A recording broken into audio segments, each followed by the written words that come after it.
Yes breaking news చూస్తున్నాం. Greater Visakha deputy mayor పదవి ఎన్నికకు ఫైనల్ గా తెరపడింది. విశాఖ డిప్యూటీ మేయర్ గా దల్లి గోవిందరాజు ఎన్నికయ్యాడు. ఎన్నిక కోసం నిర్వహించిన ప్రత్యేక సమావేశానికి 59 మంది సభ్యులు హాజరయ్యారు. ఎన్నికకు సరిపడా కోరం సరిపోవడంతో జాయింట్ కలెక్టర్ మయూరి అశోక్ ఎన్నిక నిర్వహించారు. దల్లి గోవిందరాజు ఎన్నికైనట్టుగా ప్రకటించారు.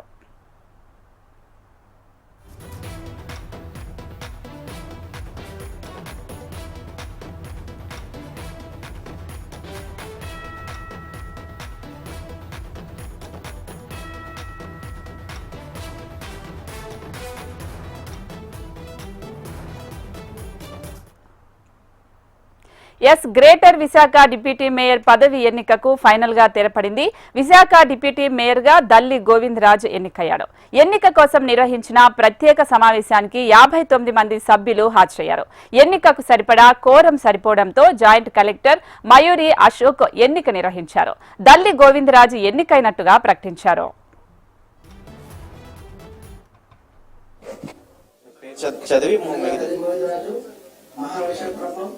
నగరపాలక సంస్థ డిప్యూటీ మేయర్గా ఎన్నికైనందున చట్టం ప్రకారం భారత రాజ్యాంగానికి నిజమైన విశ్వాసం విధేయతను చూపుతామని, భారతదేశ సార్వభౌమత్వాన్ని మరియు సమగ్రతను కాపాడుతాను అని మరియు నేను స్వీకరించబోయే విధిని శ్రద్ధాశక్తితో నిర్వహిస్తానని దైవసాక్షిగా ప్రమాణం చేస్తున్నాను. నేను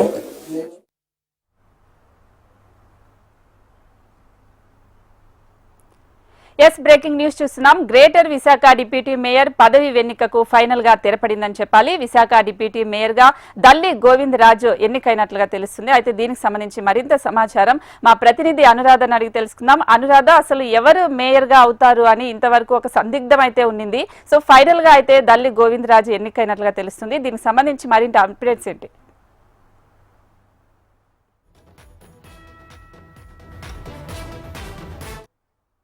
డిప్యూటీ మేయర్ ఎన్నికకు సంబంధించి అనేక అనూహ్యమైన పరిణామాల మధ్యన జనసేన నేత దల్లి గోవిందరాజు ఎన్నికయ్యారు ఏకగ్రీవంగా. అయితే నిన్నే ఇది జరగాల్సి ఉన్నప్పటికీ కూడా కోరం సభ్యులు సరిపడకపోవడంతో నిన్నటి సమావేశాన్ని వాయిదా వేసి ఈ రోజుకి ప్రత్యేక సమావేశాన్ని నిర్వహించారు. అయితే ఇందులో భాగంగా నిన్న దాదాపుగా 56 మంది సభ్యులు అవసరమవగా కేవలం 54 మంది మాత్రమే అందుబాటులో ఉండగా, అయితే ఈ రోజు పూర్తిగా 59 మంది సభ్యులు అందుబాటులోకి వచ్చారు. అయితే ప్రస్తుతం నాతో దల్లి గోవిందరాజు గారు ఉన్నారు. సార్ ఏంటి చెప్పాలనుకుంటున్నారు? అనూహ్యమైన పరిణామాలు ఈ విజయం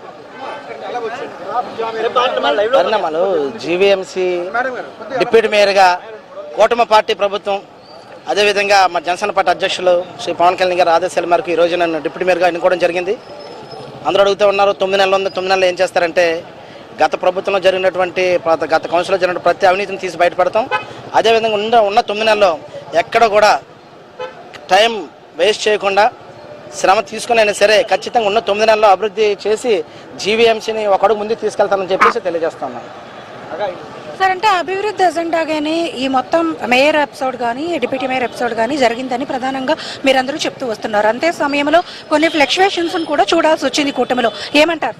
అది జస్ట్ మిస్కమ్యూనికేషన్ గ్యాప్ అని తెలియజేస్తున్నాను. ఎందుకంటే నిన్న జరగాల్సినటువంటి ఎలక్షన్ కొంతమంది మిస్కమ్యూనికేషన్ చిన్నటువంటి ఇష్యూస్ అంటే మీకు తెలిసినటువంటి విషయమే.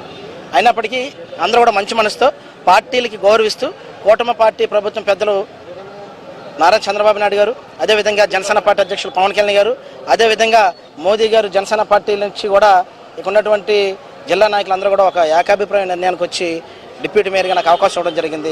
అవకాశాన్ని సద్వినియోగం చేసుకుని అభివృద్ధి చేయడంలోనే ముందుంటానని చెప్పి తెలియజేస్తాను. ఇది ఇక్కడ మొత్తానికి డిప్యూటీ మేయర్గా తనకు వచ్చిన ఈ అవకాశాన్ని పూర్తి స్థాయిలో సద్వినియోగం చేసుకుని ఖచ్చితంగా అభివృద్ధి లక్ష్యంగా జీవీఎంసీ అభివృద్ధి లక్ష్యంగా ముందుకు వెళ్ళబోతున్నాము. అయితే నిన్న జరిగిన కొన్ని ఫ్లక్చువేషన్స్ ఏమాత్రం పరిగణలోకి తీసుకోవాల్సిన అవసరం లేదు. కొంత సమన్వయ లోపం జరిగింది. దాని అంతటినీ కూడా సెటరేట్ చేసుకుని ఇప్పుడు పూర్తి స్థాయిలో మొత్తం మేమంతా కూడా ఒక పాలక వర్గం సమాయత్తం అవుతుంది. మరి విశాఖపట్నం అభివృద్ధి ఎజెండాగా ఇక నుంచి కూడా జీవీఎంసీ పరిపాలన కొనసాగుతుంది అన్నది ప్రస్తుతం ఇక్కడ ఉన్న ఈ రోజు ఎన్నికైన డిప్యూటీ మేయర్ దల్లి గోవిందరాజుతో పాటు మిగతా నేతలందరూ ప్రజాప్రతినిధులు కూడా స్పష్టం చేస్తూ ఉన్నారు. ఇది ఇక్కడ లేటెస్ట్ అప్డేట్.